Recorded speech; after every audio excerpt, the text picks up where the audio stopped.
Want to avoid some common made mistakes in this year's draft? Well, I'm here to help. And today I'm looking at 5 running back situations I'm trying to avoid going into this year's draft. At number 5, we're going to start it off with the Washington Commanders backfield. This is a combination of Brian Robinson and Austin Ekeler.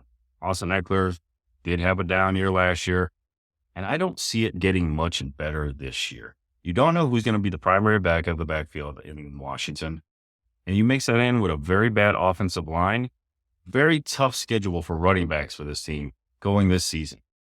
I'm not sure Austin Ekeler is going to get the passing production because he is playing with a rookie quarterback. The knockout rookie quarterbacks, they don't tend to throw the ball to the running back position. They don't like to dump off. They will force the pass. So I'm not expecting a bounce back year for Austin Ekeler this year.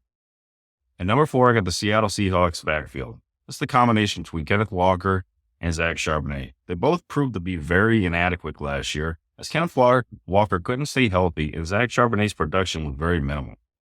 This year, you have a very young offensive line and they're not very good right now.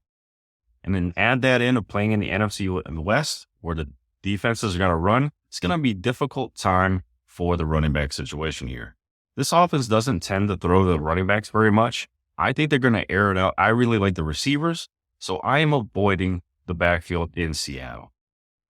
At number 3, a little bit of a shocker here, but I'm a little worried about Derrick Henry.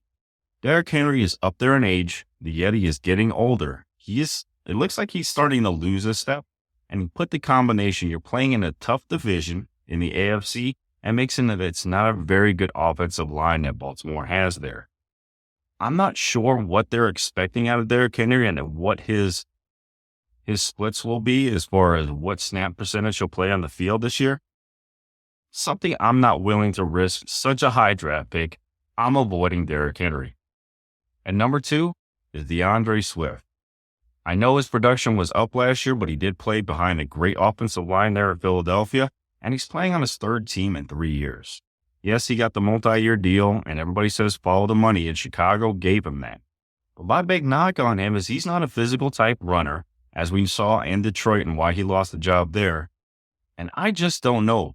Again, everybody says, he's going to catch the passing work. Another rookie quarterback that doesn't tend to throw to running backs. I'm a little concerned with where Swift is going. And again, I'm not taking a chance on that one. That's probably a no-go area for me, and you probably want to stay away. And guys, before I get to the number 1 biggest risk I see in fantasy football, why don't you tell me, what is your list of risky running backs to take this year in the draft? Throw those comments below, and I want to see if everybody's kind of having the same feel on what they feel about the running back position this year.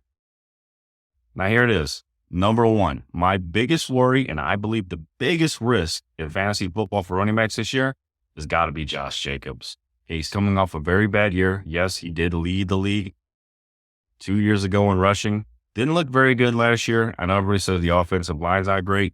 Green Bay does have a good offensive line. And it should be a good fantasy year as far as their schedule goes for running backs this season. I don't think he's going to get more than 75% of the snaps. I think that young rookie's going to come in and take a lot from him. And as the year goes on, I think the rookie gets more and more involved, and that snap share begins to get smaller and smaller and smaller. I'm really worried on Josh Jacobs' value, where he's going at in drafts. Now, I'm not saying he's not going to be great for fantasy. At average, where his average draft position is, it's a little too rich for my blood out of what you're expecting. I think you're drafting him at a ceiling right there, but I think his floor could be a lot lower. Josh Jacobs is one of those guys that I'm going to let somebody else draft and let them have that problem. I'm going to stay away. Well, guys, those are my top 5 riskiest running backs this week. And stay away from the Washington Commanders backfield. Stay away from Seattle's backfield. Derrick Henry still worries me, and the age is getting up there, and the lack of an offensive line is troublesome. DeAndre Swift, yes, the money's there. They paid him. I suspect that they've got some other tricks up their sleeve, and I don't think DeAndre Swift is going to be involved as much as people think he is. And my biggest risk, of course, Josh Jacobs. Look for his snap counts to start going down about halfway through the year when that rookie starts getting acclimated. If you do have to draft him and he has a couple big weeks, you might want to consider trying to trade him to see what he gets. All right? All right, guys. Well, that's all I got for you today. Thanks for watching. Please like, subscribe, follow us for more, and I will see you in the next one.